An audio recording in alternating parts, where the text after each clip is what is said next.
Welcome to the Nordic Mythology Podcast. I'm Daniel Farrand, co-owner of the company Horns of Odin. I'm joined, as always, by Dr. Mathias Nordvig. Hello. So this time we're joined once again by Dr. Roderick Dale, who is, we had him on talking about the Danelaw and all that stuff some time ago, but now he's back in his other role as an expert on Berserker or berserkers in Nordic mythology and literature in general. So welcome to the floor. Hello there. Thanks for having me back. Thanks for joining us. I've been looking forward to this one. We kind of got into it a little bit at the end of the last episode, and I've just been waiting for this one to come around.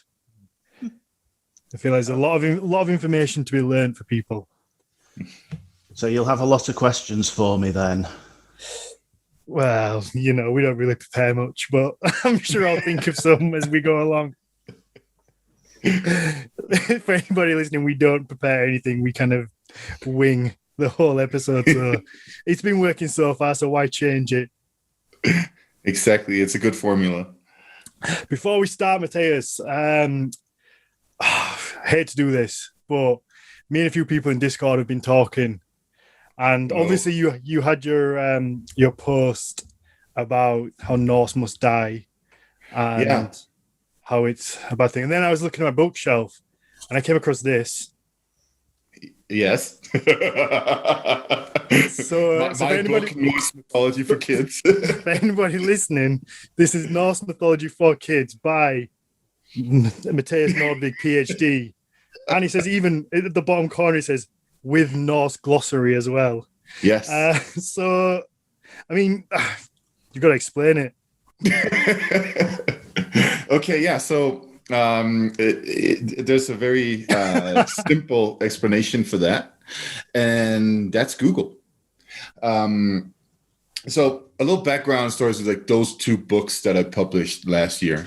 Basically, what happened was that this publishing company that publishes popular books of various kinds contacted me and asked if I wanted to publish or write a book for them about Norse mythology for kids. And they had already defined the title and everything. I had nothing to say about that.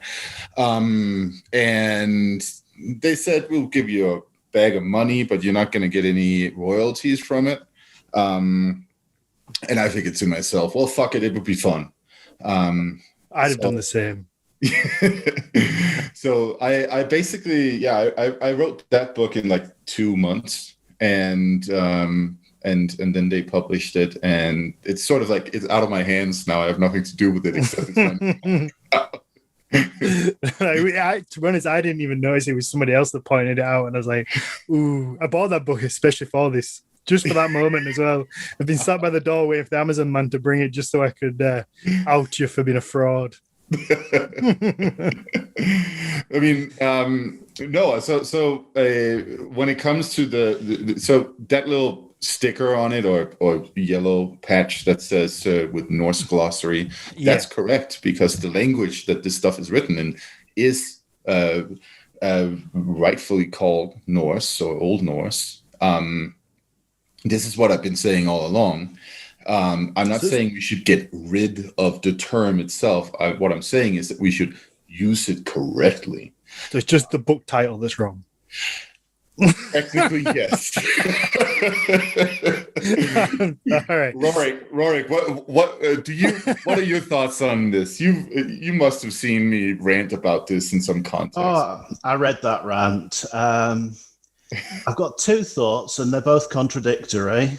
Okay, go ahead. Yes, absolutely correct on the Norse language bit. But secondly, modern usage is not historical usage. Just like the way we use Viking these days as an ethnic denominator too often. How are you going to stop people doing this? Especially if you want to sell books. Yeah, especially if you want to sell books. No, so... I mean, you definitely have a point there.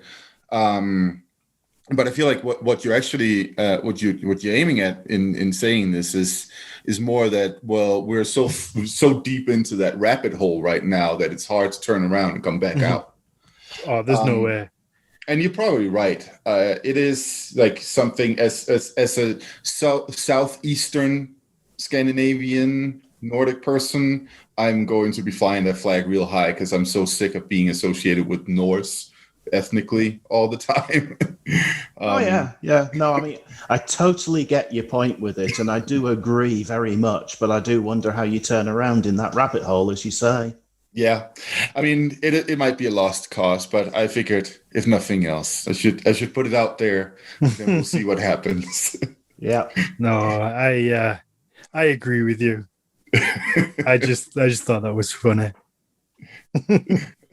So I've been waiting 60 plus episodes to get you on something, so I'm taking my opportunity when it comes. So let's jump into the main show. I've got my Ulfhedin t-shirt on, that ready for the show, available now, hornsofodin.com. So let's jump into it. I know last time I think we should probably just start again with the whole topic, but I really enjoyed the direction he was going in relation to a dance almost rather than an actual warrior. Roy, do you want to start from the top and tell us at least maybe in your opinion what the Berserker and Ulfhedin are or were. Oh God, from the top. Jesus, right. Let's start with modern ideas. We've got a few. We've got as long as we need. That's just as well, really. I can talk about this one all night and through the next day. But there we go. I'll get Sarah to bring me more coffee. I mean, basically, if you see a berserker, I'll use the modern English for that. I try to differentiate because I argue that a medieval idea of a berserk and a Viking Age berserk are not the same as a modern berserker. If you see the word berserker kicking around, everybody knows what it means. They relate it to berserk. Now, I think it was Robert Lowe in one of his Viking books described as a berserker as a troll on wheels. So basically going absolutely mad. There's a Viking book from the 70s, which I'm busy trying to forget that I ever read it. Has a berserker completely losing it on the Viking ship and attacking an iceberg that's heading towards them. Okay. And that was the last they ever saw of him. And then there's also that movie. What is it called again? Like, why am I blanking on the movie? It's Jay and Silent Bob, and one of them, their cousin from Ukraine, is like plays like some death metal something, and the Clark's. That's in Clark's. That's the Berserker song in Clark's. Yeah. Exactly. There's also that.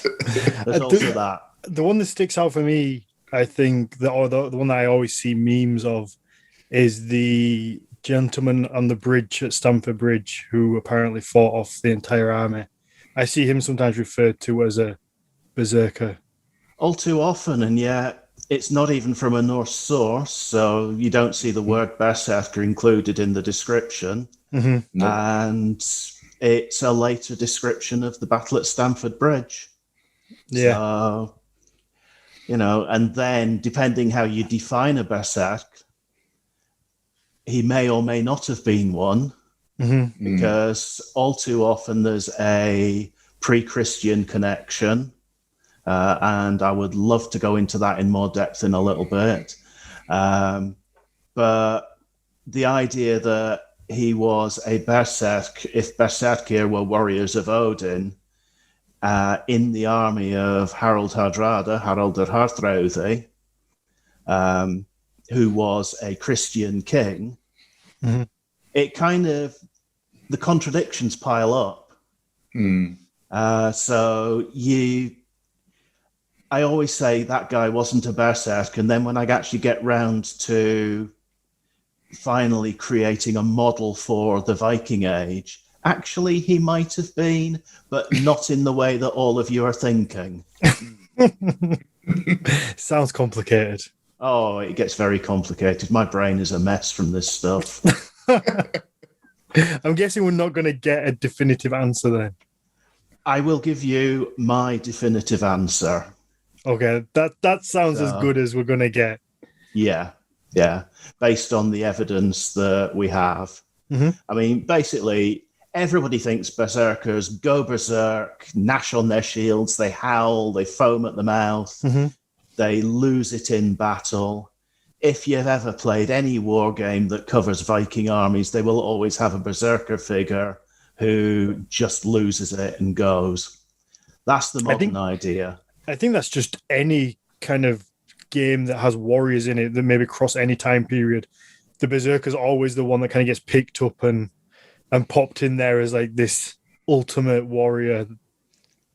Oh, yeah. I mean, I was playing Guild Wars 2 earlier and killing off berserker centaurs. Ooh, that sounds a bit different.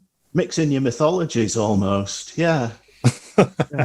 So, but yeah, that's where it is. That's what we understand by it. That's what the word has come to mean now. Mm-hmm.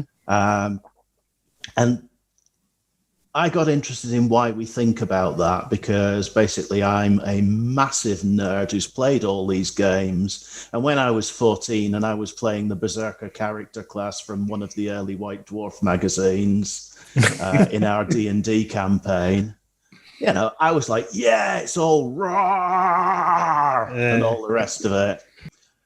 The problem with that is that all of that comes from research into Berserksgånger, which most people will translate as either going berserk or berserker fury, and which I refuse to translate as that for reasons. But since the 17th century, as we touched on before, everybody's focused on that. And the question is always, how did they go berserk? Nobody's ever actually thought to ask, did they go berserk? Yeah. So 1644, Stefan Stephanius decides he publishes a piece based on stuff that he'd been doing 20 years earlier, saying, right, so we've got this connection between these guys who are completely mad because they chew on their shields and howl, and the god Odin coming out of Asia, but he wasn't really a god, because Snorri said that he was a man who was a great wizard, black magician type, who everybody thought was a god. And so the black magician is getting these guys possessed by demons, and this is why they act the way they do.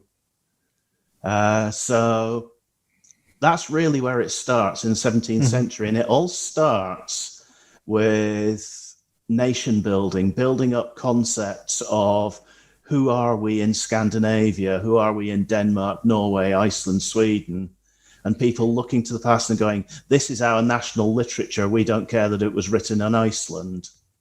This is about us. And then going, but this bit doesn't belong with our proper God-fearing Christian tradition. Isn't it Thomas Bartholin who goes down that route with like the Odinic warriors and Berserker and all of that stuff, and like that was the original Danish fierceness, and that's why we need to go kick some Swedish ass or something like that. Yeah, I mean, basically, you've got Bartholin, you've got Olaf Celsius, you've got Stefan Stephanius, you've got all these guys, 17th century, early 18th century. And they're basically interpreting the past on the basis of what they understood of their own, on the basis of the ideas of their own times.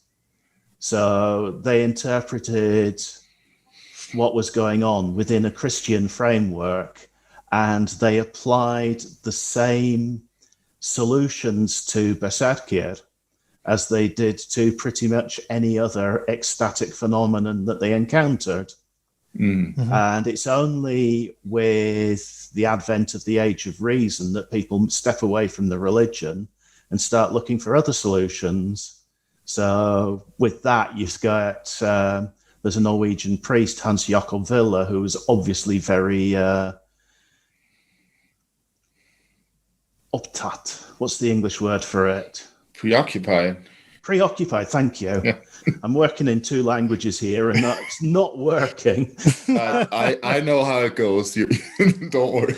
I have no idea how that feels. I am non-functional in English and Norwegian at the moment, completely non-functional in both. But he was obviously massively preoccupied with his parishioners' relationship to alcohol. So he started suggesting that actually these berserkers, they'd just drunk too much and they had a massive hangover. So they were grumpy because of that. And that's in the middle of the 18th century. Mm-hmm. And then the first one who actually does write it down about mushrooms, Samuel Erdmann, a Swedish theologian, looks to Siberian shamanistic practices and says, Amanita muscaria, fly agaric mushrooms, which may be based on a story told by von Stangenberg, who was a prisoner of the Russians during the Great Northern War and shortly after, who told of his time on the Kamchatka Peninsula, where people would save up all year round to buy these fly agaric mushrooms and make tea from them and then drink them and get utterly pissed. And what's interesting in his story is that the poor people who couldn't afford these mushrooms would wait outside by the toilets with bowls to collect the urine of the people, of the richer people, and they would drink that, thinking that was going to get them pissed, like there was something left over in the tea. Absolutely nothing to do with ritual. This is a party in Kamchatka. Yeah, pretty far from Scandinavia, by the way. Sorry? It's pretty far away from Scandinavia. There's like a Siberian expanse in between those two. Well, exactly, and they're interpreting these things by analogy with basically what they know. And the only difference between the 17th century and the 18th century is the idea that suddenly we're all enlightened. This is the age of reason. We are applying logic and everything else to it. Do you think just what's cool sticks around as well? Because the idea of this guy who wears a bear skin, feels like he's becoming a bear, takes a bunch of mushrooms and is fearless and not hurt by fire and iron. That's a really cool idea. That's the reason why it sticks around in games and movies and everything else. Oh, yeah. I mean, rule of cool all the way. Yeah. It doesn't stand up when you actually start looking at the medieval evidence. Oh, who cares about that? Well, this is the problem, isn't it?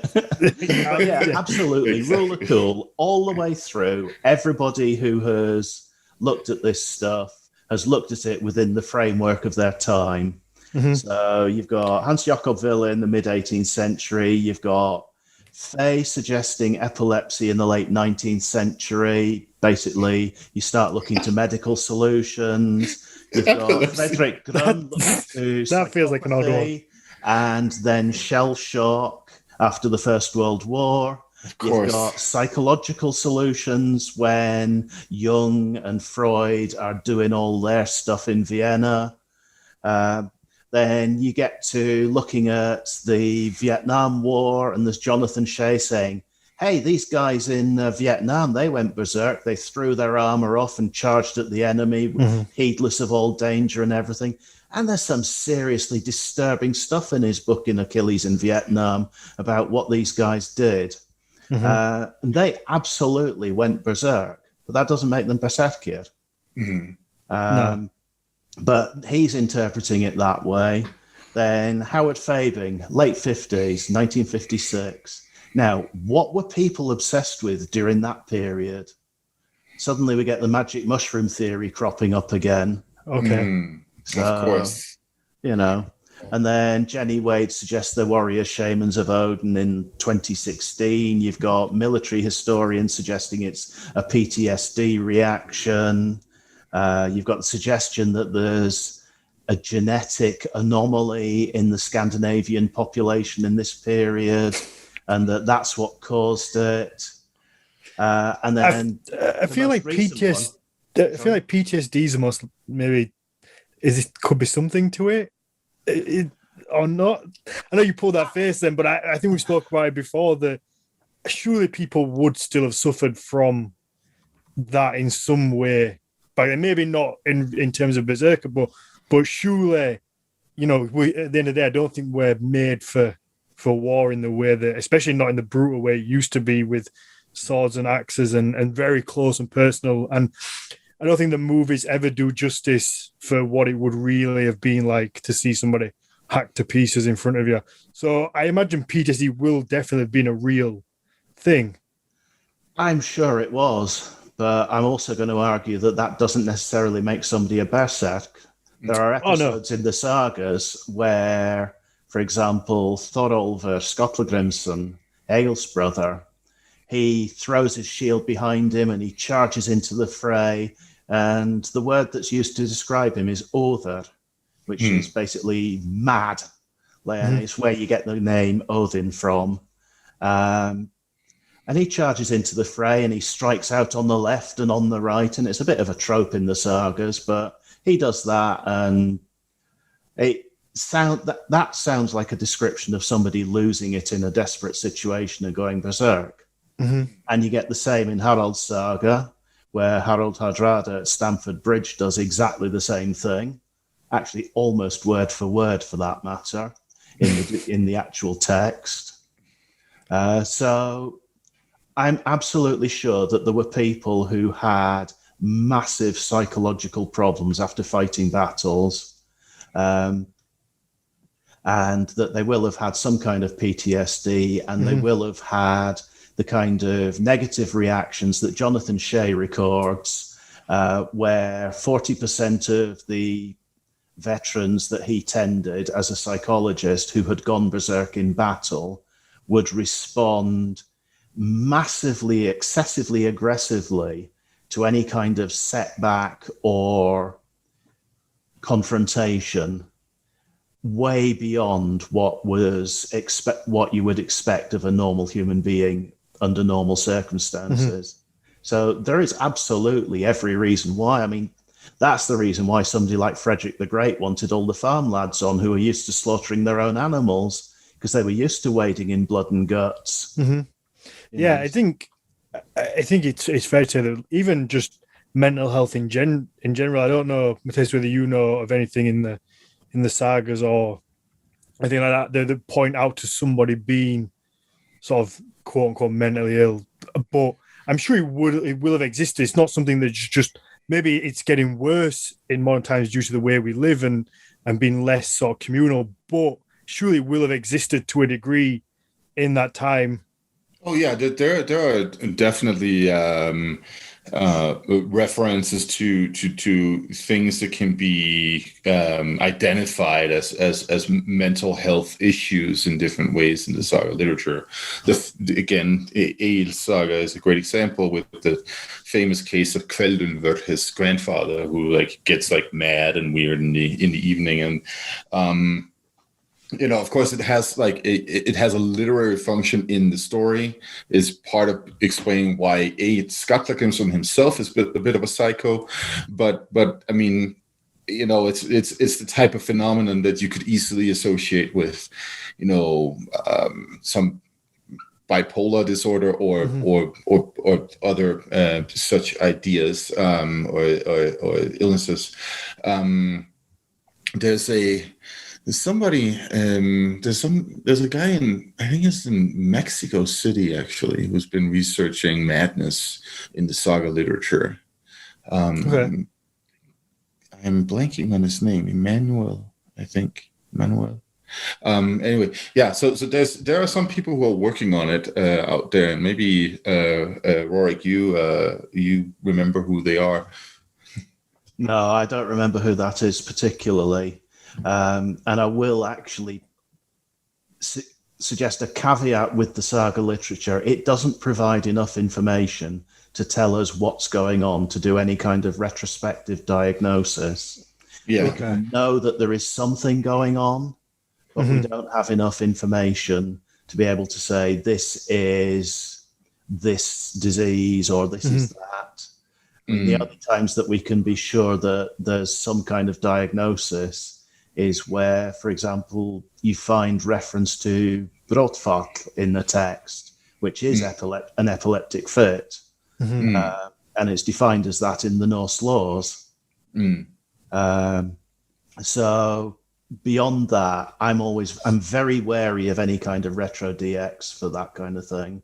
Oh yeah, absolutely. But I mean, we can sort of like say broadly. Well, this seems like it's a phenomenon that is sort of like derived from experiences of these kinds. Yeah. Right? I mean, that's absolutely, yeah. You can definitely say there is something weird going on with Kveldulver, and that he's clearly got problems of some description. But. Trying to pin.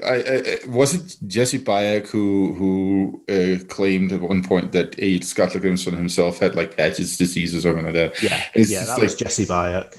Yeah, that's like a little too far, my friend. I mean, that's mostly based on the medieval digging up of Ail's skull and hitting it with an axe. Right. Yes. Really thick. Yeah. I feel like that'd be my skull. Just a good 2-inch thick with this little squidgy bit middle. I tell you what, I feel like that some days myself. Me too. So back to the Berserker. Before you tell us exactly what you think, what about the idea of Berserker meaning like bare skin, as in naked, rather than putting a bear skin on? Absolutely not naked. Never naked. That's the one I was hoping for. Snorri Sturluson interpreted berserker as meaning bare shirt, i.e. not wearing armor. And he said, and we get the description where it says that they wore wolf skins for armor, I think, of the Ulfhethnar. It doesn't actually mean that they stripped off naked and fought naked, unfortunately, if that's what you're into. Sorry. That would be terrifying, though. The etymology just suggests that there is nothing over the shirt, and the idea that they were naked very much comes from Tacitus, who was writing 800 years before that about other Germanic tribes whom he had never seen. And that's also a trope of Roman literature about like northwestern peoples in Europe in general. They say the same thing about the Gauls and so on, right? So we can't even really know if it's historically correct. Well, that's it. I mean, he's got all these descriptions and everything, but it's all about sort of how healthy and strong the barbarians are and how the Romans need to man up. And that's basically very much what his Germania is about. That kind of sort of, it's almost an Orientalist narrative about the barbarian tribes outside the Roman Empire, if I can put it that way. Yeah, a Nordicist, yeah. I feel like there's like been a Nordic version of Orientalism circulating, and I think it has been called Nordicist or something like that. Right.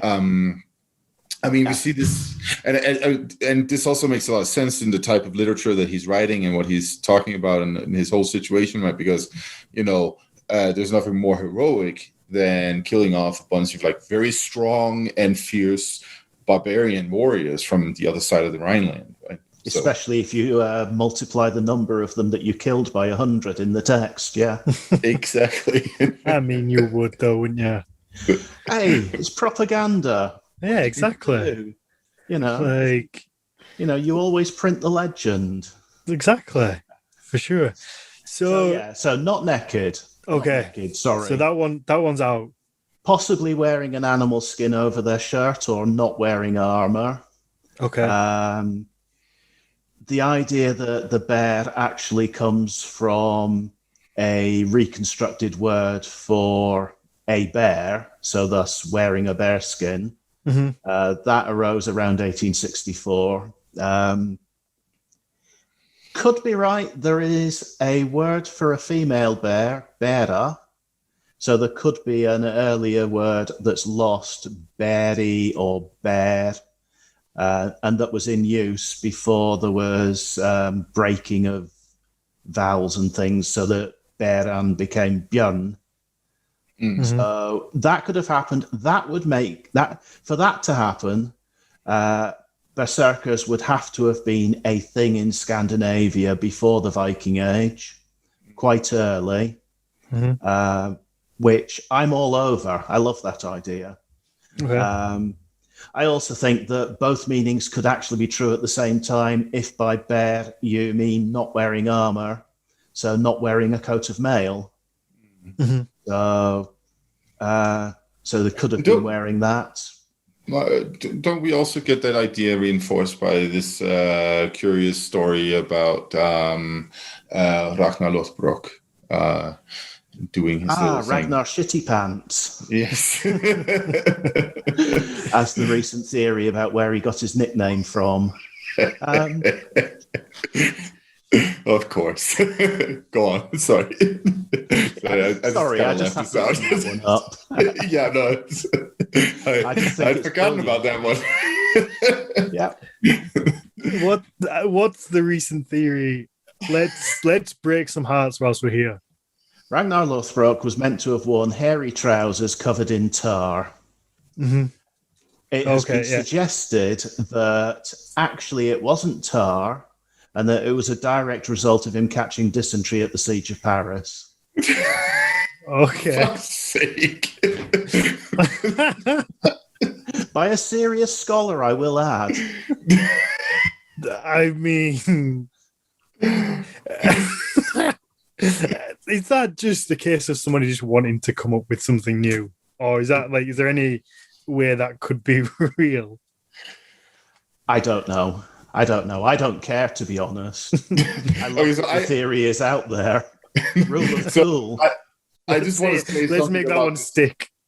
I do think that this field of like Old Norse literature studies in general is perhaps a little too enveloped in like, you know, attempts at coming up with like new random ass theories, to be honest. Sometimes like there's a little too much of that, and I feel like we philologists are probably the worst at it when it comes down to it. Like we're the ones who come up with all kinds of stupid shit all the time, and it's like, you know, I wonder if it's an attempt to stay relevant, or if it's just, you know, because you're just so creative with the literature, or like it's probably a little bit of both. I mean, it makes sense that if you are a scholar, you would want to come up with an original idea, because it's nice, I suppose, to be like, yeah, this is my idea. This is what it means. So there must be something to that as well. Like everybody wants to have that moment, even if it is shitty pants. Yeah, there is that. So let's get back to Berserker. talking about Vikings in wolfskins and bearskins. Yeah, let's do right. So going back to the idea of bearskins and wolfskins, we do have, as Ruben will have said, artifacts that depict what appear to be warriors wearing wolfskins. Torslanda helmet plate, for example, you've got a figure in a wolfskin following a figure with what appears to be a horned helmet, but with bird's head terminals, and where one of the eyes has been removed at some point from that figure. So it's thought it might be whatever the Viking Age version of Odin was. And you get those images. Actually, you can find them in England, in Germany, Sweden, probably Danish and Norwegian examples that escape my mind at the moment. But basically throughout what you might call the sort of Germanic and Scandinavian speaking areas. So it's not that far-fetched that people would have worn these animal pelts. The question is, did they wear them in battle, or did they wear them for ritual performances? Because you don't have the depictions of them actually in battle. The depictions are usually either individual or in small groups. It doesn't look like a battle line. Okay. So would there be any benefit to wearing it in battle? Because I imagine it'd be quite heavy and furry, maybe get in the way, especially if you had the head on there still. Like, Yeah, would they? it's argued that nobody would have worn a bearskin because it's too bloody heavy, and you'd have basically died of heat exhaustion before you actually got to the battle. That's it. I mean, we all want to look cool, but I don't know about looking cool when I'm going to fight someone. I feel like maybe wear it to the battle, but then it's like when you wear a nice coat to a party, you take it off when you get there. And also, let's just keep in mind that all those guys in the Vikings show, what they're wearing is sheep, even though they look very bear cool or bear chic even. So yeah. Yep. Well, that's it. So would you wear something that big and heavy and untailored into battle? Probably not. No. Would you have worn a bearskin into battle as a jerkin? I mean, Thorir Hundr, Thorir the Hound, is supposed to have had 12 men with him at the Battle of Stiklestad in Trøndelag in Norway in 1030. Mm-hmm. And they had magical reindeer coats on, or wolfskins, depending upon which of the histories you read. Okay. And it actually says that he couldn't be wounded where the coat was, and that basically when they hit it with their swords, the dust bounced off. I mean, bears do have thick skin. Mm-hmm. So if you're wearing a thick animal hide like that, a sword might not get through it. Okay. And we do get episodes in the sagas where they go, oh, the sword won't cut him. Right, let's beat him to death with whatever clubs we've got to hand. And he gets beaten to death. And if you're wearing something flexible that won't stop blunt trauma but will stop cutting, you know. Yeah. So how valuable would a bear skin or a wolf skin be?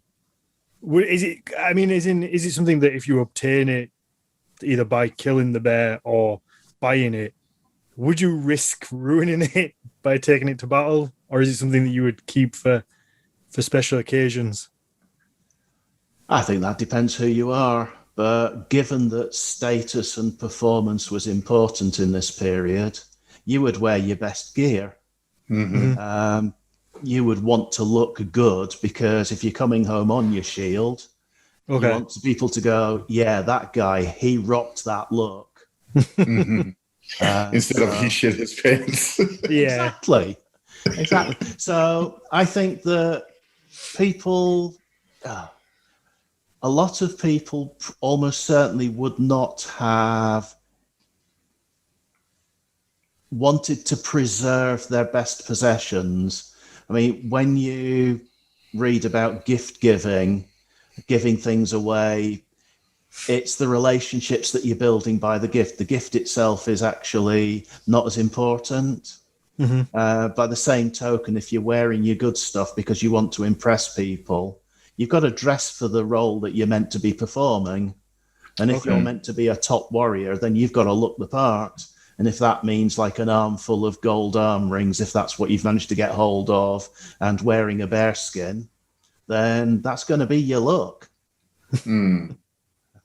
I think I'd go for practicality though. I'd fancy surviving rather than being all flash. Yeah. It can be both practical and functional. I mean, they weren't stupid. They could have tailored these animal skins as well. You might have the animal head. I mean, this is getting really speculative because we have no evidence for this. But the fact is that we know that if you were wearing a wolf's head into battle or a bear's head into battle, you could have had that tailored. You could have removed the heavy stuff. You could be wearing it over a helmet, There's a lot of different ways this could be done. And the problem is that we don't have the evidence. And I'm just going to throw one more thing at you quickly. In the Hagia Sophia in Kiev, there is a fresco on the wall called The Dance of the Geysers. And it's a fight between a bare-chested bloke with sword and shield and what appears to be a person in a kind of weird, vaguely bear-shaped mask. And you get the same on Helby VG 56, which is a runestone in Sweden. You get a very similar looking image with the same kind of snouty face. and they don't half look an awful lot like these felt masks that were found in the harbour at Hedeby. Mm-hmm. I was just going to say. So maybe it's not an actual bear pelt. Maybe it's a bear mask for whatever's going on. Again, it's speculative because we haven't the evidence. We have these finds. How do we join the dots between them? Right. Difficultly. Yeah, it feels like And there as it isn't. says in the comments, how do you get the blood out of your bear skin? That's a seriously bad wash day. Yes. Same way you get the shit out of your pants. You mean you don't? You just get yourself a nickname and claim that it was Tar for fighting a dragon. That's it. Yes. Okay. I mean, it would certainly be terrifying to be looking across at somebody wearing, like you say, if they're taking the heavy stuff off and could bear the top of the head on the helmet and the skin, and it would certainly be a scary thing. And I guess if you can relay war back to sports in a way, the posturing and putting fear in the opponent before you even get the game started is often as big a factor as anything else. Yeah, absolutely is. I mean, like the All Blacks doing a hooker before a match. They get there, they do that. I mean, Jesus, I get goosebumps watching that every single time. Imagine the person who's actually facing it. But it's not just terrifying, it also has social and cultural significance. Mm-hmm. And if your Berserker guys are performing like that, they may take the bear skins off before actually joining the fight, but they form up and they do whatever kind of socially and culturally significant ritual that, and I'm going to get speculative again here, but, maybe dedicates the enemy to Odin and tries to get the god that will give them victory in battle on their side. I mean, whatever the actual religious intention is, it's going to be scary looking. Guys howling behind their shields, all the rest of that. Mm-hmm. Yeah.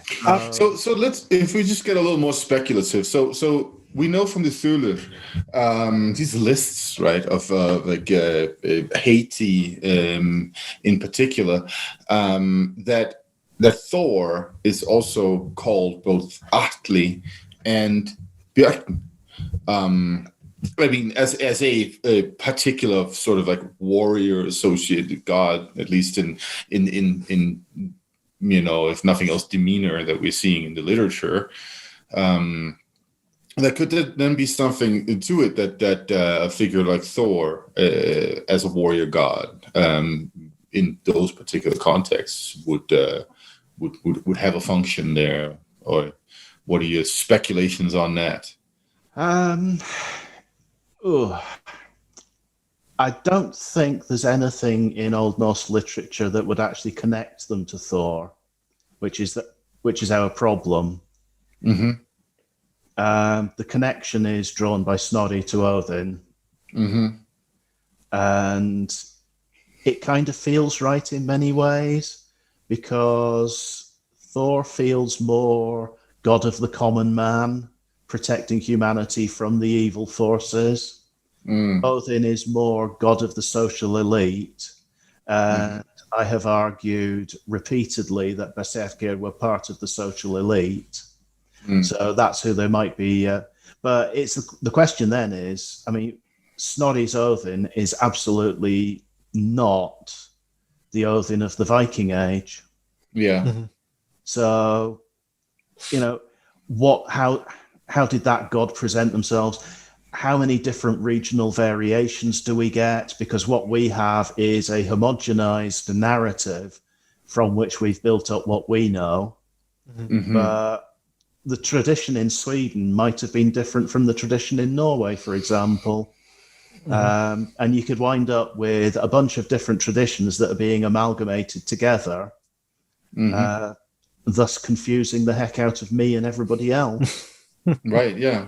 No, I mean, so one of the things that I get a little into in my own dissertation is Thor's relationship to the ocean, and one of the interesting things is that is that there seems to be sort of like an undercurrent of Thor as like a sailing Viking god, like basically like that Viking warrior god.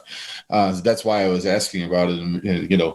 And, maybe we have a complex that it is rather vague, but nonetheless associated with like Thor as a warrior god who goes into battle and also presents himself as a bear once in a while.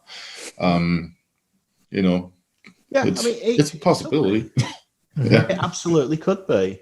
I mean, but the problem is that we are in the realm of speculation here. I mean, Thor is more often seen off on his own than actually in armies, fighting in battle lines. Odin is much more depicted actually involving himself in the affairs of state that create battles. Where does Tyr fit into all this? Oh, he's just over there in the corner getting his hand bit off. I mean, that's basically all he does in what survives of what we have. Yeah, he's meant to be like a god of battle. What's going on there? Yeah. I'm gonna have to like ask one thing though. So when you say when you make that distinction between Thor and Odin, what specific sources would you like point to that actually underpin that? Because this is something that I see a lot of scholars repeating, and also probably have myself on several occasions. But when I start thinking about it, I'm like, yeah, sure, we have these stories in Snorrisetta, where Thor is like going somewhere. He's not necessarily alone. There's usually a companion. But on the other hand, we also have him like fighting in the first line in the war in Baldur's death in Saxo, right? So yeah. Like is that perhaps do we perhaps sometimes maybe just repeat what some of the old Geysers have been saying in our field? It was all Finnur Jonsson, yes. Exactly. Yeah. Yeah, we do. We frequently do. I mean, this is something I've encountered so often in actually researching Berserker. Mm-hmm. People repeat the same things. They repeat the same sources. The picture you get of Berserker is very different if you look at the chivalric sagas, chivalric romances, versus what you get if you only look at the sagas of the Icelanders and bits of the legendary sagas. Mm-hmm. And so, but people repeat what's said, and they only look at the sagas of the Icelanders and maybe Rolf's saga because that's got Bethvar Bjarki in it, and he's a bear child and all the bear stuff going on with him. So, and it's a problem. It's a problem because if we want to understand what's going on with Berserker specifically, we need to understand what our source material is actually saying about it. And that means understanding what the medieval audience actually would have understood, would have thought when they heard these stories. Mm-hmm. So that means you've got to look at every single incidence of the word in Old Norse literature to understand it. And the same thing applies to the mythological stories that you referenced, Mathias. They're basically, people do look at the same old material repeatedly, or they just cite people who've looked at those bits. Yeah. And you wind up with the same things being repeated. And when you start looking more closely, you go, oh, hang on a minute, there's a gap there, and that doesn't really tie together. Yeah. Very much more into the idea of actually trying to adopt a more holistic approach and actually look at everything. Yeah. Which is exhausting. Okay. Before we get into what you think, I think the last thing I want to tie up is the idea of like shape shifting when it comes to like sagas and people like humans becoming the animals, whether it's a bear or a wolf. Particularly, Mathias, when we did the reading of the Volsunga sagas, the two the two guys who become wolves and go out like that. Does that have any tie to the Berserker or the Ulford in it? Because it seems, especially looking at like the modern understanding, it seems pretty close. It's complicated. Oh, there we go. Sorry. There we go. Send him a t-shirt, man. Yeah. Basically, there's a yes and a no to that, because you do get magical shape-shifting of people who are absolutely not Berserkir or Ulfhethnar. Then you get people like Böthvar Bjarki in Rolf's saga, who Snorri says is a Berserk, even though Böthvar in the saga itself isn't identified as a Berserk and is actually set up in direct opposition to the Berserkir in the hall. What you find with Rolf's saga Kraki, Rolf's saga Kraka, I should actually get the genitive ending right, shouldn't I? Is that in the King's Hall, there's the Berserkir on one side and there's the Kapi, the champions, on the other. And they're set up in direct opposition. But when you look at other sources, it says that a lot of the Kapi actually were Berserkir. So I'm very much thinking that this is a narrative device and that characters like Böthvar are actually Berserkir, and that he sends his spirit out to fight in the form of a bear in that final battle. So that there's something going on there.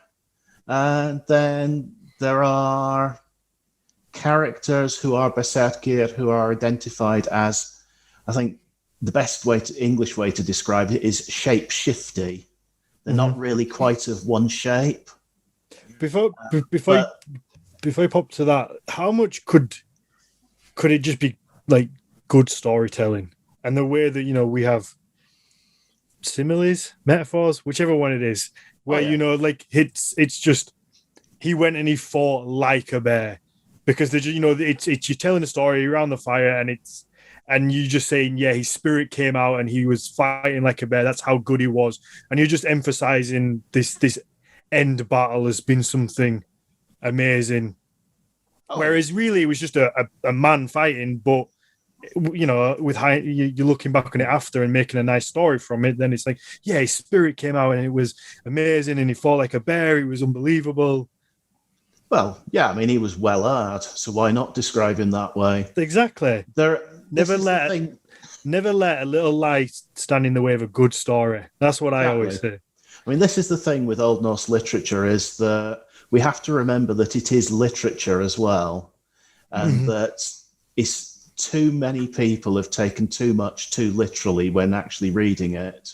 Yes, yes. Clap, clap, clap, clap. Thank you.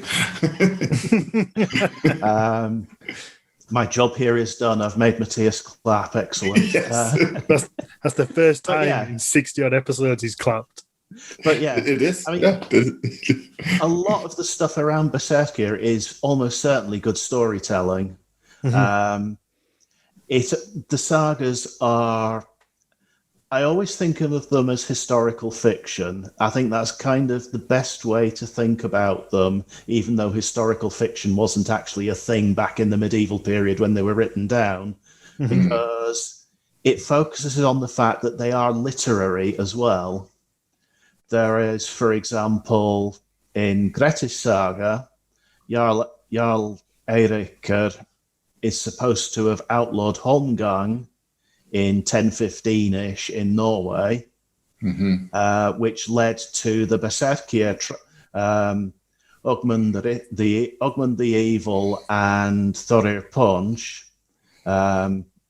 sailing down from Hålogaland to find this guy who supported this move for outlawing, challenging people to duels for their wives and their farms.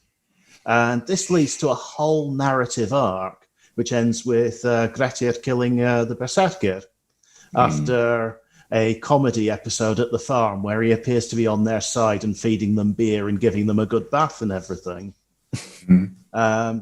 And I actually maintain that then the Berserker, the two named Berserkers, their names are joke names because Ögmundr Italy and Thorir Thumb are both alliterating names in Old Norse. Mm-hmm. And I just think this whole episode is one great big joke, and it's almost like a long Shaggy Dog story.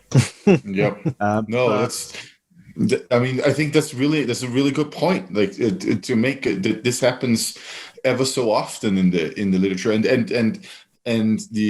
those who were writing the stories, they were well aware of this. They were doing it on purpose. We know this, of course, and I think we can even assume that, you know, if similar types of stories were told back in like the Viking Age, where we assume that people believed in some kind of like maybe like spiritual context or whatever we want to call it, religious context for this, there would still have been joking involved. There would still have been good stories involved, right? Mm-hmm.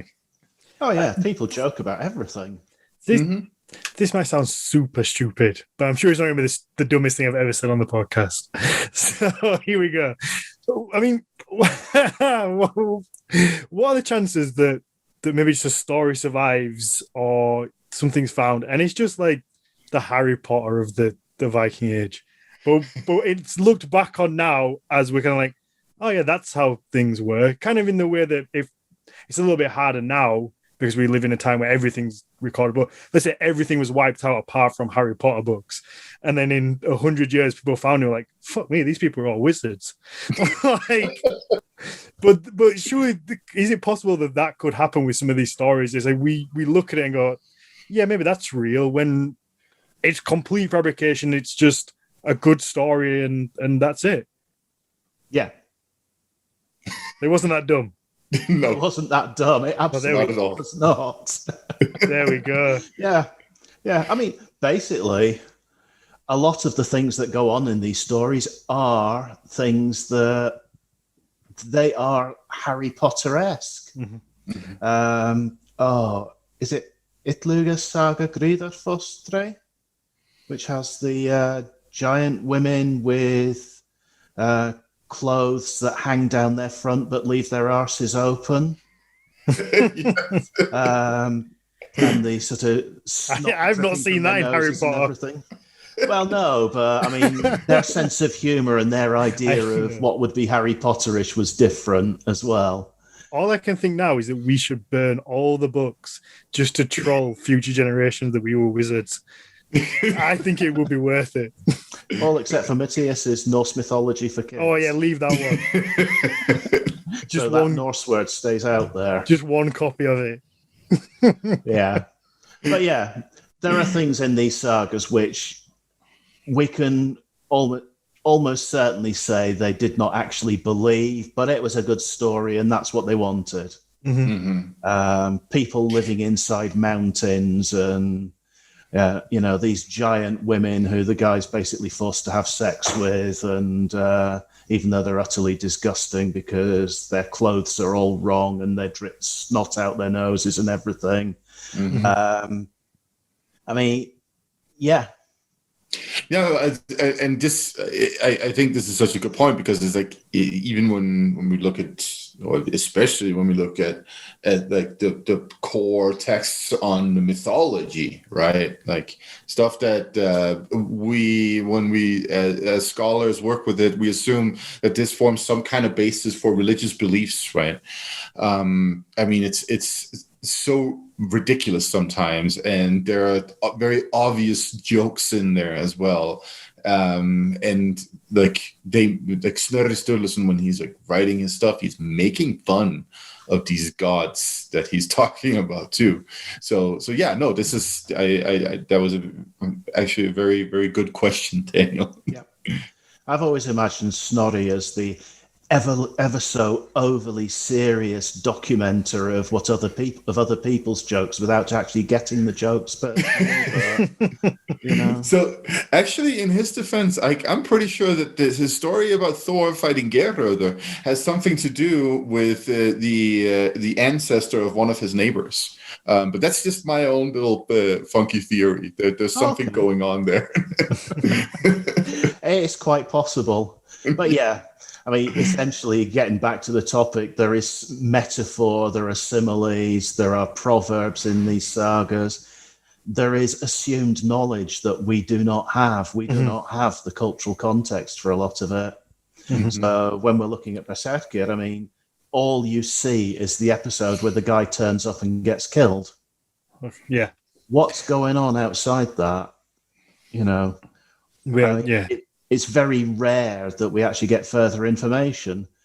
I think Ale Saga is almost certainly the only one that says that when Ljotr the Pale was not out challenging farmers for their wives and women folks, he lived peacefully on his farm. So, you know, this guy basically goes off and does this stuff, and the rest of the time he's at home just farming and doing whatever.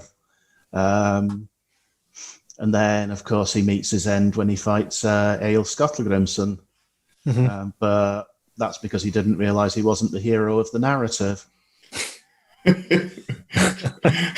Okay, so we are, I think we're about an hour in, and so far I've learned the Berserkers did exist, but we have no fucking clue really what they were. Am I pretty accurate? Almost. I would say that we can create a model of what a medieval audience would have considered a Berserk to be, and we can create a model of what a Viking Age Berserk might have been based on that. Okay, let's do that. The evidence is scant for the Viking Age. Right. Berserker in the medieval audience, they basically, they are sitting in their farmhouses, they're hearing these stories. They've got mental pictures in their heads of what these Berserker are, whether they're not wearing armor, whether they're wearing bearskins or whatever. We don't know. We will never know that unless I invent a time machine. Okay. But what we can know is how the word itself is used and the roles that they have in the literature. And we can also, because it is literature, we can look at the narrative structure to try to understand what's going on with their Berserksgånger, their so-called Berserker Fury, which I am determined to get people calling it the Berserker Strut, as will become clear as I talk further. So, Mathias, you're doing like that Conor McGregor ring walk almost with the spaghetti arms.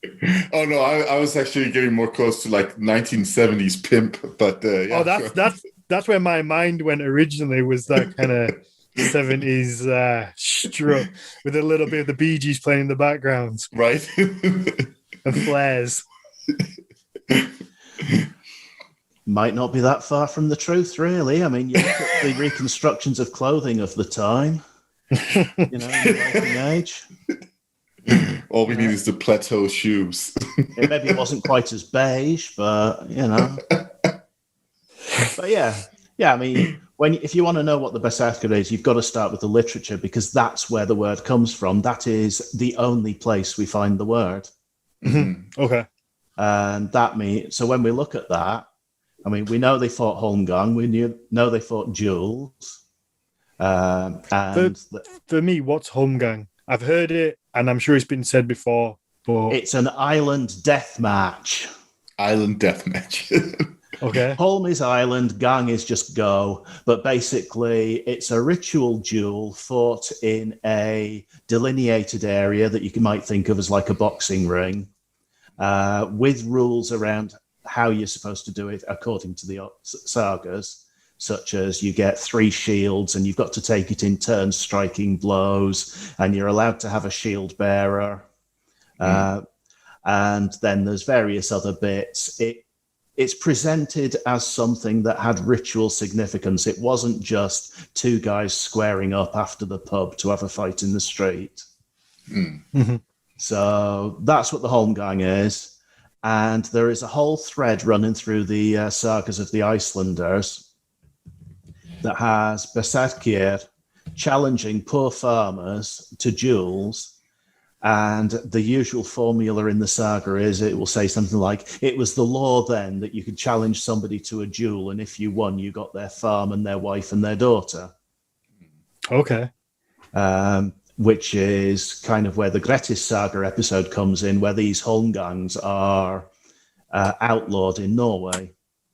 A lot of people say they outlawed Berserker. No, they didn't. They only outlawed the Holmgang and the people that refused to give up the practice, Right. which were usually Berserker. How much can we actually trust that was a real thing?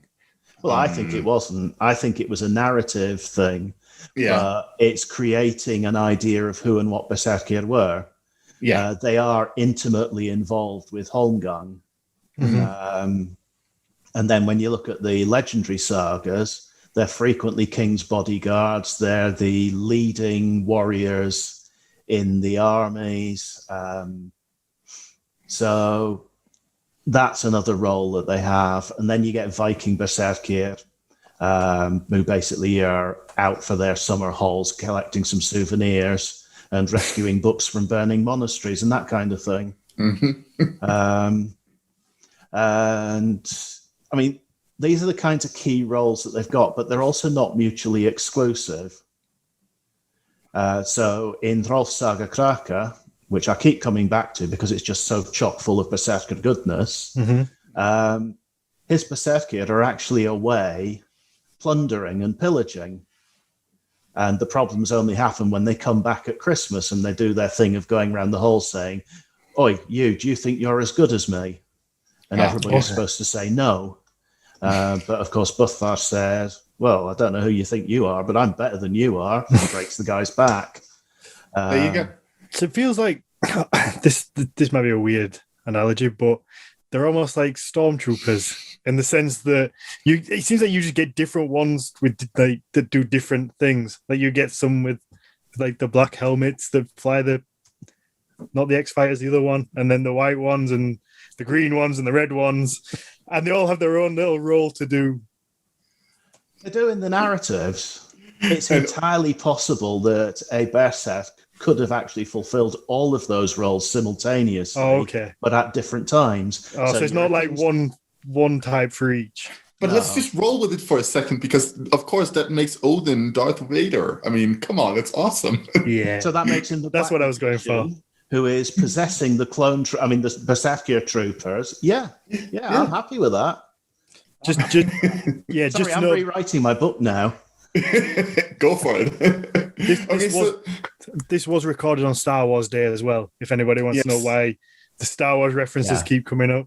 Yes. The 4th of May. That's it. Yeah. No, so one question here. We see all of these like references to like animals in these names, like Hrolfr, right? We have Bölva, Bjarki. We have of other such figures that seem to be associated with some of this stuff in different ways. I mean, maybe we could even go with Beowulf, I don't know, and Href and so on, right? So what do you make of all of these like names that basically refer to various kinds of furries here? Basically nothing, because Ulf and Björn are two of the most common names in the Viking Age. Do we know this from the runic material? It's in the runic material as well. I think. Oh God, they're like second and third place. There is one name that beats them all into extinction, but I can't remember which one it is now. But it's in Lena Pettersson's Runenamnslexikon, so the Dictionary of Runic Names. But yeah, these names are so common, I don't see how we can ascribe any value to them at all. Okay. Interesting. And when you actually start looking at, there has been a theory put out that Berserker are given nicknames or names that are designed to make them appear particularly gross. So Ljótrin Blakey is Ljót the Pale, or Pale the Pale, as it would translate into English. Right. Because being pale and pasty is not healthy and therefore not something you want to be. But once you actually start putting all these into a spreadsheet and counting them up, there isn't any significance to these names. There might be within individual sagas, like I suggested in Grettis saga, where I think they're joke names. But there's not a pattern. There's no pattern in the literature that actually connects Berserker specifically to specific names. Or specific types of names, which is really tedious and boring as a result. Yeah, no, I'm really disappointed. Well, so was I when I did the bean counting. Yes. So I'm gonna have to say one thing though, that I personally I would disagree with the even like if Ulfr and Björn are like the main names that Vikings call themselves or each other. I would have to disagree with that. With the idea that there's no significance to it. Like, yeah, sure, they're popular, right? But I mean, I assume at least, that we're dealing with a society that ascribes significance of various kinds to all kinds of acts and ways of naming and ways of talking to, and like it's very much more ritualized than now. So I just wanted to say that, not because I want to push any berserker theory with them, but I'm sure that there's got to be a significance to naming your son Ulfr, for instance, like wolf in the Viking Age, don't you think? I think there almost certainly is, but it doesn't necessarily tie to being a berserk. Right. Yeah.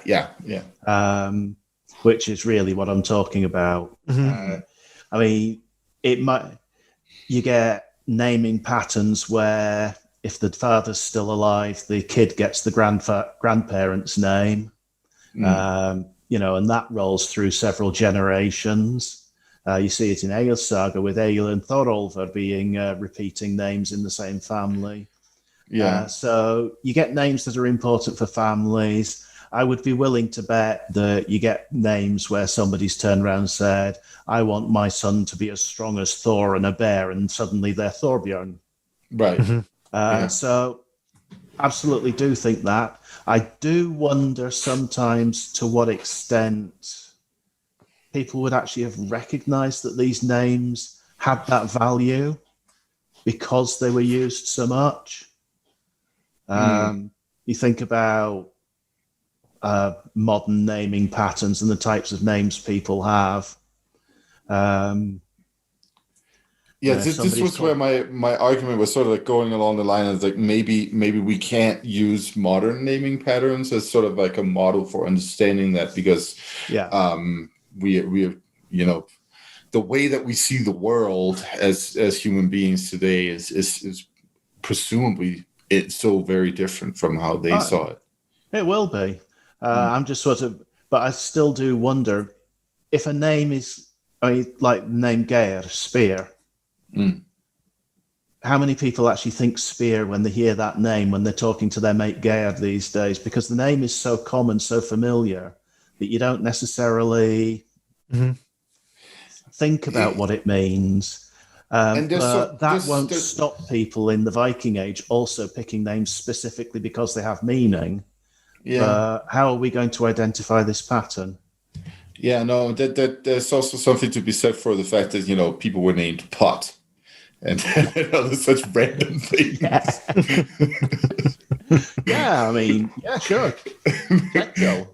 Yeah. So it's like we have to ask ourselves, well, okay, so if they ascribe a bunch of meaning to calling somebody spear, for instance, but not so much to calling somebody kettle. Like, of course. Kettles are important. If you're from Yorkshire, then if you're British in general, kettle's fucking important. So if I ever have a son, he's been called kettle. But also it brings new meaning to introducing people. Hey, pot, meet kettle. There you go.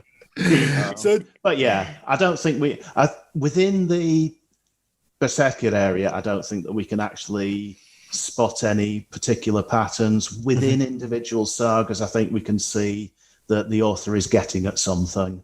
Right. Okay, that makes sense. To get back to what you were saying about the Berserker before, about how it sounds like they're just almost an elite class of warriors for the king who get sent out on special missions, come back, they hold themselves in high esteem, they're a dickhead to everybody else because they think they're amazing until they get sent out on the next mission. That kind of sounds, that's how I took it. I think that's actually not a bad description of Berserker in the sagas of the Icelanders, to be honest. In Old Norse literature, generally, you get them in all those different roles. You get them being completely dickish towards other people. That seems to be one of their narrative roles. Not all of them. Some of them are just it says, "Oh yeah, he was a berserker in his youth," and some of them are described as both noble and a berserk. So you get characters who are given positive attributes, and then when you get into the chivalric sagas, chivalric romances, you start to get Christian berserker. Okay. So you've got Antonius in Balaam's Saga of Josaphat, which is a Christian retelling of the Buddha legend translated into Old Norse. And he is specifically mentioned as fighting a holmgang on behalf of his Lord Jesus Christ.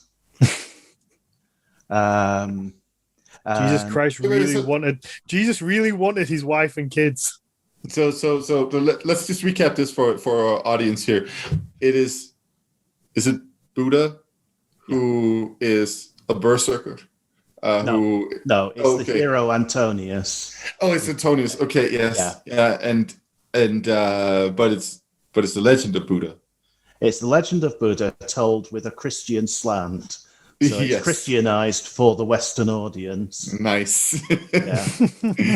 But I mean, that just blows my mind that these stories are coming from that far away to be retold and recast and everything. But it also actually points to what we said earlier about how these are narratives that are made up and created for the audience. But yeah, Antonius fights a duel against demons for Jesus Christ. Right. Okay. Josaphat is described as God's young berserk. In Carlomagnus' saga, the saga of Charlemagne, the Bishop Turpin is told as he lies dying at Ronsval on the field there by the great hero Roland, "You've been a great berserk against the heathen men." Okay. Right. So is it possible it's just like an elite warrior, like you would have like a marine? Yes. Yeah. That is exactly the kind of analogy I would be inclined to go for. These guys are the paras of their day, that kind of thing. And we see this very clearly with Yvain's saga, which is the Norse translation of Yvain, the Knight of the Lion, Chrétien de Troyes' Arthurian romance, where Yvain's got this lion that follows him round, and two of the bad guys turn around and say, "Yeah, we'll fight you, but you're not allowed to have your lion fight as your berserk." And that's a translation of the old French champion. Okay. So basically, that's when you start looking at all the literature, you start to realize that they're intimately connected with duels. They're very closely connected with fighting as proxies for other people. So being a champion for a king. And they're often depicted as bodyguards. So the Old Norse literature actually very much goes to all the different meanings of the English word champion. So these berserkir are often essentially in roles like Charlemagne's knights or King Arthur's knights. They're his closest warriors. They're the ones who'll stand in for him when he needs someone to fight on his behalf. And they're the ones who will fight and die beside him if they have to. I mean, that's the medieval depiction. Yeah. It would make sense for a king to have a close group of specialist warriors or the best warriors. Because how many warriors existed at the time that were solely warriors. That was their job. It wasn't, a case of being a farmer that was called up to battle. It was that your profession was to be a fighter. Like, did that really exist, or was it more of a case of you fought when you had to fight, or when it called for it? Yes and no. I think by the Viking Age, you're actually looking at kings with precursors of what the medieval retinue would have been. You're not looking at a tribal society. We've been moving away from that since the fall of Rome, at the very least. So within the context of what Viking Age society was like, I think you could have had these men who, they had their farms, but they were the social elite. They fitted this bodyguard champion role that the medieval audience sort of saw them in. And yes, they could have spent a lot of time sitting around the hall because they had other people to actually manage the farm for them. They were the social elite. And I think in respect of that, it's significant that the iconography of archaeological artifacts that features the horned helmeted god figure and the wolfskin clad figures is substantially associated with the social elite. You're finding these images on Sutton Hoo helmet and Vendel and Valsierra. I would strongly argue that from like the 500s, that's where we see, in southern Scandinavia at least, what appears to be sort of like a general social and societal move towards the medieval retinue in different ways. Slowly, feudal processes are happening, and a sort of like a feudal society is being built. We have those place names, especially in the Danish and southern Swedish area, that distinctly connects a male personal name with a land. Yeah. Right. This is something that seems to be coming from the Thuringian area. We see the same type of place names there in that time period. So it will make a lot of sense if we are like seeing this in later early medieval contexts, and presumably also Viking Age, is called the Hirth. Is basically emerging at that time, right? And they would be those basically like elite warriors, right? Who have land probably because it was given to them by somebody who said, "I have all of this land. You come fight for me, and then you can have that plot over there," or something like that. And then they also have enough money and I guess goods at this time. We're still dealing with largely a barter economy, I guess, to also have people working for them so that they can sit around in the hall and drink mead and wait for Grendel to show up, right? Yeah. It sounds very knight-like. Yeah. It's heading in that direction. Yeah. I mean, this is the transition that's been going on since the fall of Rome, when everybody started saying, all right, we're going to present ourselves as Roman emperor type things. I'm sure Ruben probably knows it better than I do, but they're sort of adapting all the iconography of Rome into their bracteates that they're wearing, into the and all those kinds of imagery that's being used to present this idea that they are the inheritors, they are the ones who are the rightful lords.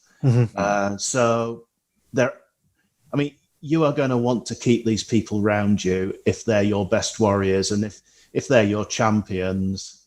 And then beyond that, within a Viking Age and pre-Viking Age context, they will probably have ritual roles as well, because Old Norse religion was intensely personal, which gets us back to performing their berserkers. The Old Norse literature repeatedly doesn't present it as berserk madness. it repeats. When you actually read the narratives, there are gaps between Berserkskanger and any fighting, and they are not gaps that we'd expect to be there if it was literally going berserk, going completely battle mad. There's a classic bit in Svafdale saga where the Berserker Moldy comes in and storms into the hall and wades through the fire in the hall and starts biting on his shield. And then he sits down and he greets the Jarl well. And says, I've come here because I want to marry your daughter. One lacuna, and a few pages later he's dead. We're not quite sure how that happened because that bit's missing from the manuscript.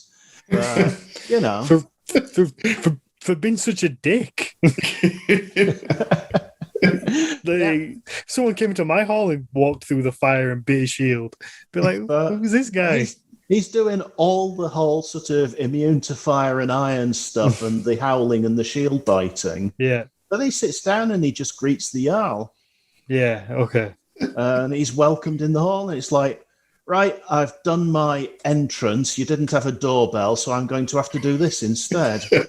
Sounds like a proper bro. Just like that bro entrance. Bro entrance. I think it probably was. But you repeatedly get that. Which makes Berserkskanger appear to be more of a performance, which is why I would like to see it described as the Berserker Strut. Because etymologically, it's Berserker, the word Berserker, and Ganger, meaning go, but always in the sense of physical movement. So Ruben's in the chat, and he asked if you could tell something about the link with other languages, like running amok, which I guess is similar to the Malay running amok that Decent in the 19th century likened Berserker to.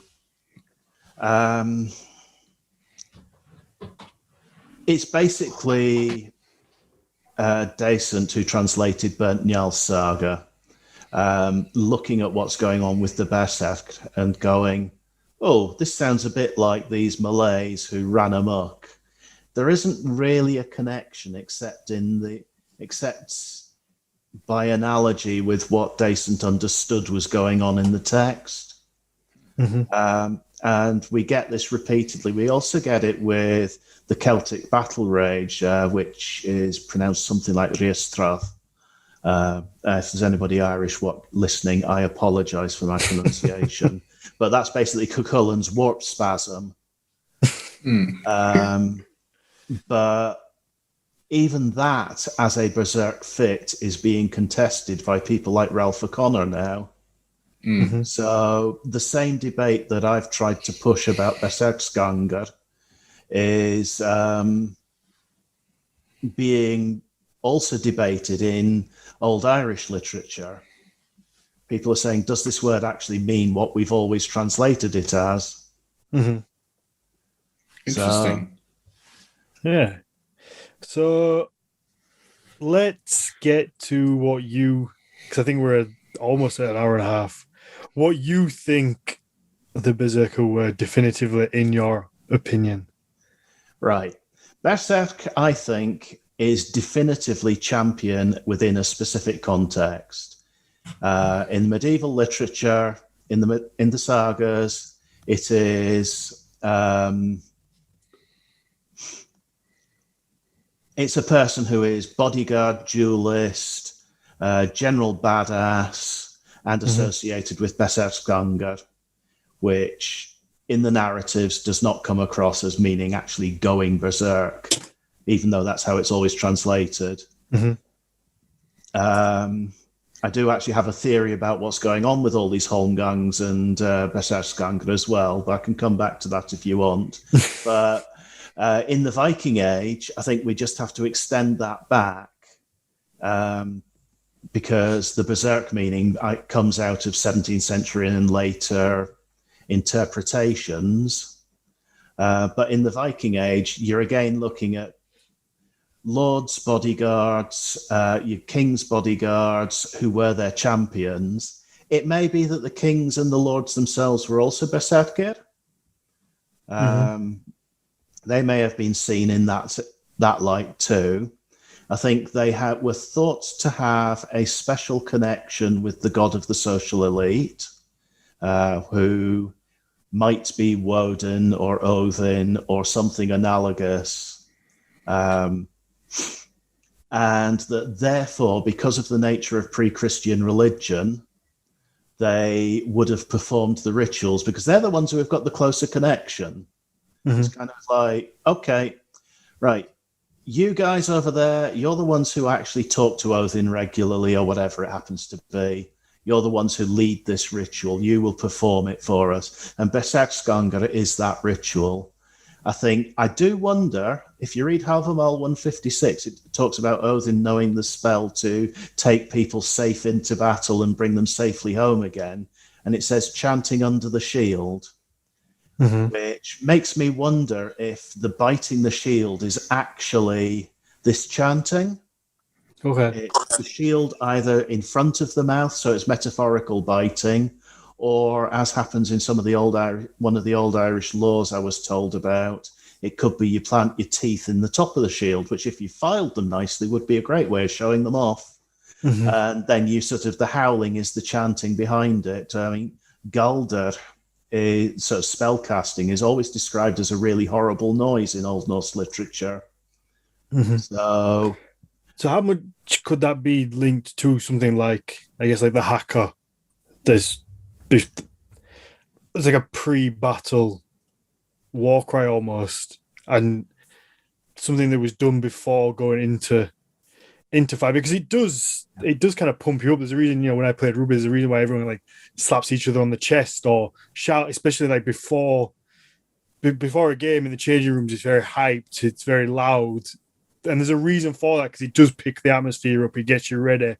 So imagine that would be the same thing when it was going into a battle. You want to make yourself seem scary, because I know, when I played, if there was someone, especially across my opposite number, if he was a big fella and he looked mean, it does strike that little bit of, ooh, maybe I'm going to think twice about running straight at you. Well, yeah, I mean, I absolutely think that a haka is a good modern analogy for it, because a haka is more than just trying to be scary. It has social and cultural significance as well, and there are different types of haka. I mean, there's the ones that the All Blacks have performed, and then there are various social types. But and a different one for all the different sort of islands in that region. Get like Tongan, Samoan, Papua New Guinea, and they all have their own variation of this like pre-battle war cry. Yeah. But it doesn't have to be a war cry in those cases. It can also be a greeting. It can be welcoming somebody. It's a mark of respect too. Yeah. But the fact that it has social and cultural significance, I think, is important in terms of it being an analogy for Berserkskanger. I absolutely think that Berserkskanger could have been similar in terms of social significance, cultural significance. It could have been, and probably was, religious and magical in nature too. All of these things together. And it could have been as well, specifically to scare the bejesus out of the other guys. You really want, but it is performed anger. That's really where I'm going with this. It's apparent anger. It's not actual battle madness. Yeah, so it's also a way to get the adrenaline going, because if you're gonna, even like say just playing rugby, it's a scary thing running a ball into, well, let's say you're gonna get tackled by 4 guys. Like it hurts. They hit you hard. It hurts. So especially if you're running across a battlefield with the potential of dying, swinging a sword or an axe or whatever, like you need that adrenaline, you need that pump, because otherwise no sane person is going to do that. Especially when you're going into battle against a bunch of big guys who've been socialized to do nasty amounts of violence to you from an early age and fed well, so they're bigger than everybody else around them. Yeah, I mean, there are so many reasons why Berserker is a social role and is likely to have been one that was passed down the family. Your dad's a berserk, which means that he's got the wealth, which means you get fed well, you get brought up in that tradition, you are socialized to do nasty amounts of damage to people. So you and that I guess that would send a message to everyone else, if because it does all come down to striking fear in people. And if you can, I guess, especially then, you can only see as far as maybe the front line or the first few people. If those first few look scary as fuck, you don't know what's behind that. They might all be like that. So I guess that strikes a fear. And if the first ones cause massive amount of damage, it definitely makes you go, all right, wait a minute. Maybe I don't want to do this. Well, that's it. I mean, when I thought about this, I frequently imagined that the battle lines would stop just outside of spear range and yell at each other a lot. If the other guys don't immediately run away, I kind of imagine there's a lot of that, and insults get thrown at each other. But if you've got the berserker, if you've got the champions there leading you in, you're more likely to go in because they're more used to. They know that the sooner you get stuck in, the more aggressive you are, the better your chances are. I can just imagine it's like when you get those two dogs either side of a fence that are barking and snarling at each other, but when you move the fence, they just kind of go, yeah. I think that's your ordinary farmers most of the time, yeah. So my question, though, is then, so could we sort of like expect these people living somewhere in Sweden in the 500s-600s, right? Like, so could we... Are we basically in a situation where we could expect a person of status, presumably? So within that like broad range from like somewhere, of lower middle class and up to the elites, like depending on where you are in the hierarchy and where you want to go in the hierarchy, would that person then show up somewhere and then do their little dance? And maybe bite their shield and that kind of stuff. Is that where we're getting at here, that this would be sort of like a thing? That's the direction I'm going in. If it was a pre-battle thing, or maybe it was directly related to Holmgang itself, okay, I can't really say, because the only thing we really have about Berserker in battle is Haraldskvæði, the poem about the Battle of Hafrsfjord, which most people are fairly happy was probably actually composed around 900, even though it only survives in 13th century texts in bits. And all that does is it says that they shouted and waved weapons. And then when it's describing I'm just going to call it up on my screen so I actually say the right things here. It actually says in it, it's a conversation between a raven and a Valkyrie about the battle that's just happened, where Harold has fed the ravens, etc., the usual tropes. But one of the verses says that he wants to ask about the equipment of the Berserker, the drinkers of blood, which basically just means they're super fierce. This is back to our discussion about metaphor. And the response is, they are called Ulfheðnar. They're called wolfskins, those who carry bloody shields into battle, which may mean the shields are just red, or it may mean they're covered in blood. Who knows? So just one thing. Viking Age evidence. Right. Yeah. One thing about this, going back to, so we were shitting on Finnur Jonsson earlier, and let's just do that again for a second. So one thing I would like to sort of like put out there in general is that our understanding of kennings are largely defined by his scholarship, and then added to by Sigurd Nordvig as well, as like these two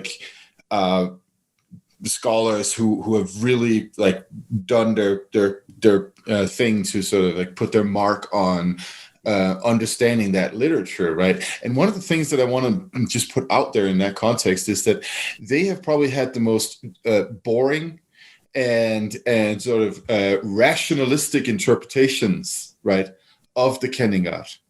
especially. And so that means, like, you look up a kenning somewhere in Norsk Islandske Skjaldedigtning or something like that. You look at it there, what you basically get is like, this funky kenning that makes use of all of these references, like in various words and in mythological context and all that stuff, just means giant. Like, and I just wanted to put it out there. Like, could we go further in that interpretation of that stanza, those verse lines? Like, how do you mean go further? I mean, the kenning itself is berrier, which is drinkers of the corpse sea. Yeah, and it is a glorious kenning. Mm-hmm. I'm not sure where else we can take it, but that it means that to actual drinking blood. Well, I mean, there is an episode in is it in Heimskringla somewhere where the guy drinks water with blood in after the battle because he's thirsty and gets told off for it. There's some kind of supernatural repercussions. Yeah, I can't remember the source for that one. So doesn't it make you sick drinking blood? If you drink too much. Isn't it like you can only really stomach like a couple of not even cupfuls, like 8 cupfuls or something, and then after that you will start vomiting at some point if you drink too much blood. Yeah. So it's always this idea of they drunk loads of blood. It's like, no, I probably didn't. Yeah. So, as you said, before we wrap up, the last thing I wanted to ask was about, just to throw a spanner in the works, Boar Warriors. Are they a real thing? Do they exist? They don't seem to ever get mentioned much, but it's certainly something I've seen pop up here and there. Boar is a name. There is, I think it was actually mentioned in the chat, one of the helmet plates from Vendel of Alskjæra actually features a figure that appears to have the head of a boar. Mm-hmm. They are not really a thing in Old Norse literature. Okay. Although, again, going back to the whole everybody is named for animals, and that leads to some great jokes about how we dealt with Thritter the goat. Tacitus does mention, and he actually, I think it's the Aisti, so possibly the Estonians or some tribe that has a similar name, somewhere in the Baltic area, wear a boar and think that will protect them. And this is also one of those mentions that have been interpreted as possibly tattoos. I don't know if that has like any other relevance than Tacitus just mentions that. Yeah, I don't know. I mean, I tend to discount Tacitus, except sort of as a general indicator of where people have looked for sources, because it's just way too early. And it's very much more describing tribal Germanic tribes rather than what we were discussing before, the kind of proto-feudal society that was developing in Scandinavia. But I mean, you do get references to Lombardic Kainoscephali, dog-headed warriors. Mm-hmm. There are literary references amongst the Latin historians of sort of the fall of Rome, end of the Roman Empire period, and around then, Ammianus Marcellinus and people like that, who do reference animal-headed warriors. Although the specific example I'm thinking of the dog-headed ones is the army saying to the other army, yeah, we've got dog-headed soldiers in our camp there. And the other army goes, all right, lads, all right, we're backing off, we're going. Well, yeah, no, I'd get freaked out if somebody said that too, regardless of the context. One thing I just wanted to ask, though, is that what about that Byzantine source that I'm blanking on who the emperor is? Constantine Porphyrogenitus. Is it him who's talking about Auleus, the Gothic dance at Christmas? Yes. Yes, where they're meant to be wearing some kind of construct headdresses, and they shout a word that's been interpreted as being Yule. Yes. Yeah. Yeah. Could that be like a description of that dance, or a dance of that kind? Perhaps? It might be.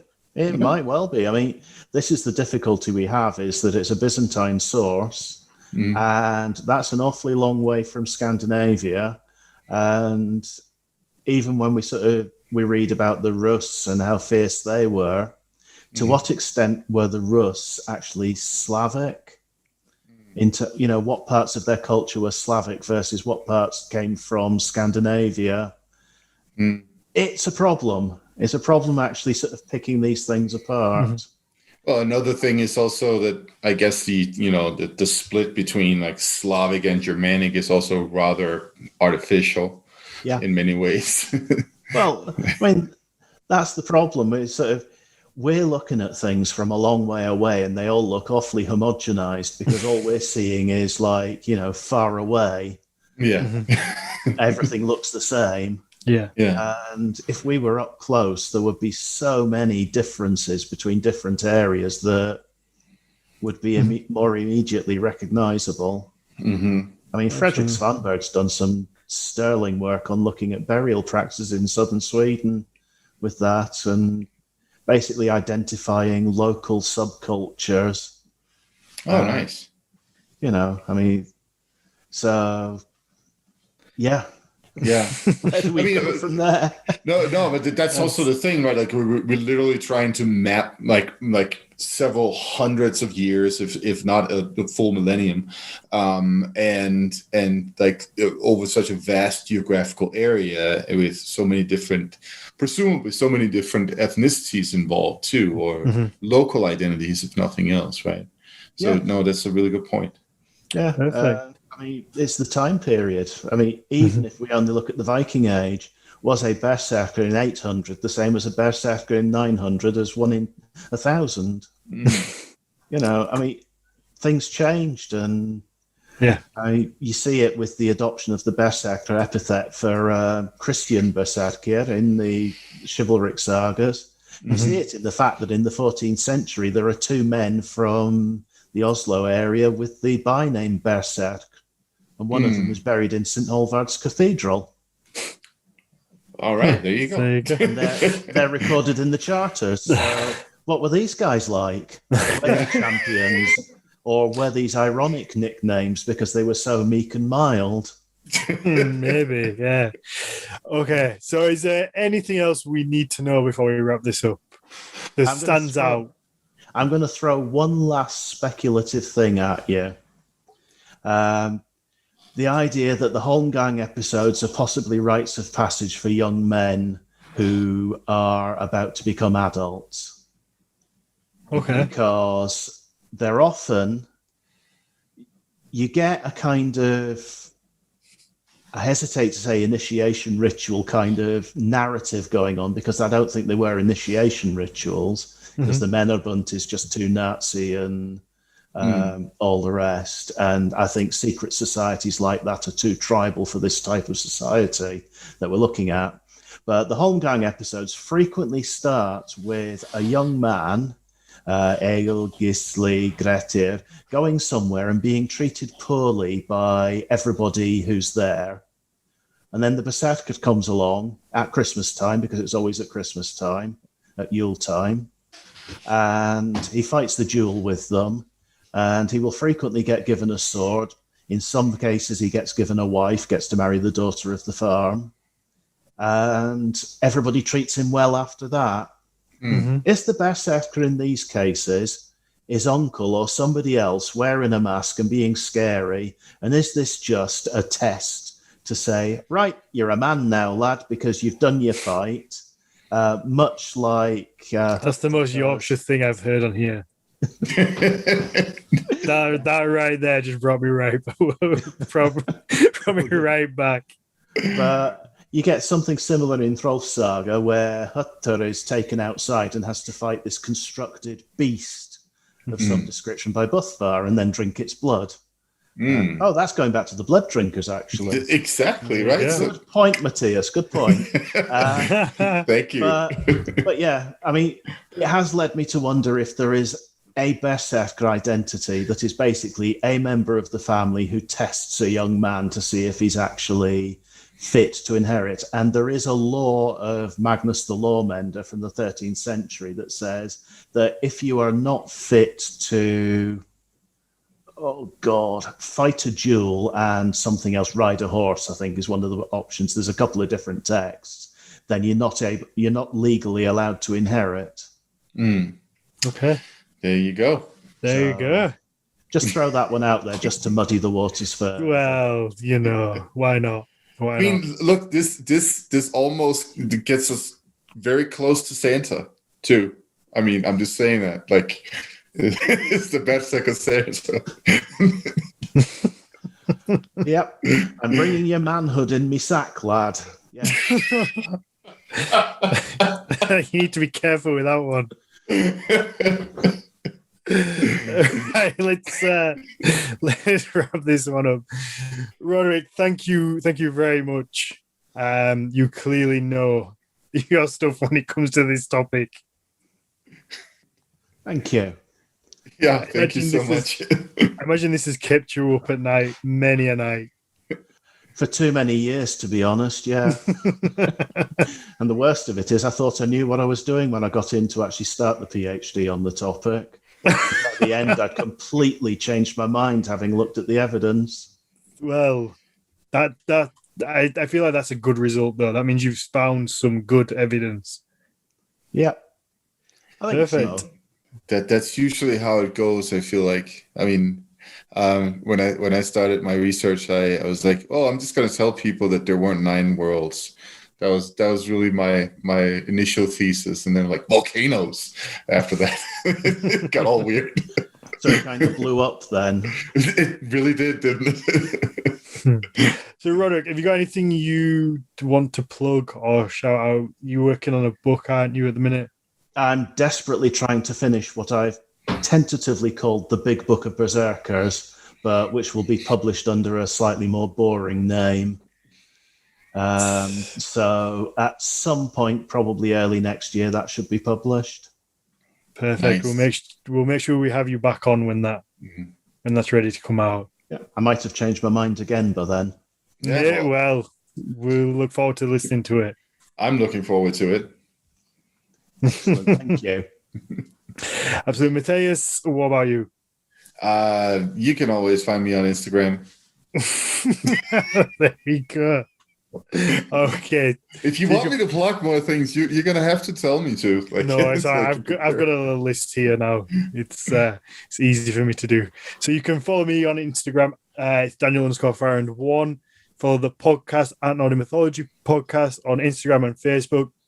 If you like the show, please leave us a review. 5-star rating, a positive review will always help people find the show. Helps bump us up the charts. Preferably on iTunes. It's the best place where people find us.